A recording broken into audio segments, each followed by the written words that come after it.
আমরা তো বেলায় 50 করি। 50 কোটি। দেখেন প্রিয় সম্মানিত বন্ধুগণ, আমি আমেরিকার মায়াবী স্টেডিয়াম থেকে বলছি। মায়াবী স্টেডিয়াম আষাঢ়ের ঢলে একবারে সমুদ্রে পরিণত হয়ে গেছে। এই দেখেন কি অবস্থা, পানি আর পানি। এখন আমি কর্তৃপক্ষকে অতি দৃষ্টি আকর্ষণ করছি যে তাড়াতাড়ি আপনারা মাঠটা পানি শুকানোর ব্যবস্থা করে দেন। আমার কাছে আছে ফিফা প্রেসিডেন্ট মোহাম্মদ নাটের বল্টু মূল্যবান বক্তব্য দেওয়ার জন্য। পানি শুকানোর জন্য কি ব্যবস্থা করছেন একটু বলবেন?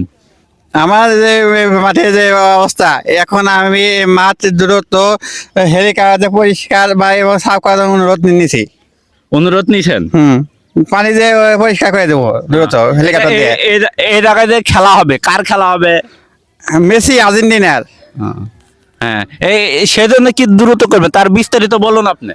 দ্রুত এবং ওই পানির হেলিকপ্টার এখন সাফ করে দেবো।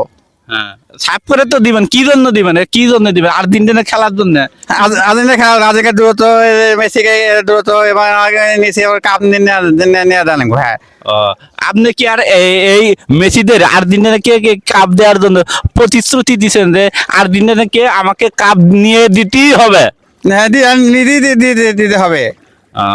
আর সর্বসাকল্যে আমি জানতে পারলাম ফিফার প্রেসিডেন্ট থেকে যে উনি বলতেছেন যে এবার আমরা প্রতিশ্রুতিবদ্ধ হয়েছি যে আর্জেন্টিনাকে আমি এবার বিশ্বকাপ দিতে হবে, কারণ তারা মিলিয়ন টাকা দিছে।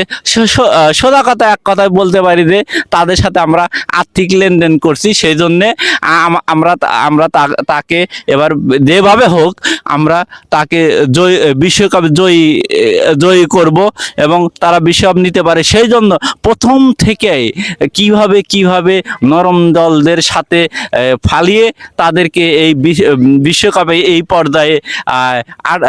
পর্যায়ে নিয়ে এসে সেমিফাইনালে খেলার কাজ পর্যন্ত, ফাইনালে পর্যন্ত নিয়ে আসার জন্য হয়েছে। এবং কি আপনার হলো ফাইনালে যেন নিতে পারে বিশ্বকাপ, সেই জন্য সার্বিক ব্যবস্থা ফিফার প্রেসিডেন্ট নাসির বল্টু ভাই আপনি করবেন। নাসির বল্টু ভাই, যদি আর্জেন্টিনা বিশ্বকাপ নেয় আপনার উপকার কি হবে? উপকার হবে। ফিফার প্রেসিডেন্ট নিজেই স্বীকারোক্তি দিচ্ছে যে আর্জেন্টিনাকে বিশ্বকাপ জয় করতে পারলে তাকে 50 কোটি টাকা ফিফার প্রেসিডেন্টকে দিবে। দেখছেন? সবাই ভালো থাকো না। পরবর্তীতে আবারও এই আমেরিকার মায়াবী স্টেডিয়াম থেকে সার্বিক সবকিছু জানানো হবে, পানি কিভাবে শুকাইলো না শুকাইলে ইত্যাদি ইত্যাদি বংশং সবকিছু জানাবো। ফিফার প্রেসিডেন্টকে ধন্যবাদ জানিয়ে আজকের মতন এখনই আমি আমেরিকা থেকে বিদায় নিচ্ছি। আল্লাহ হাফেজ।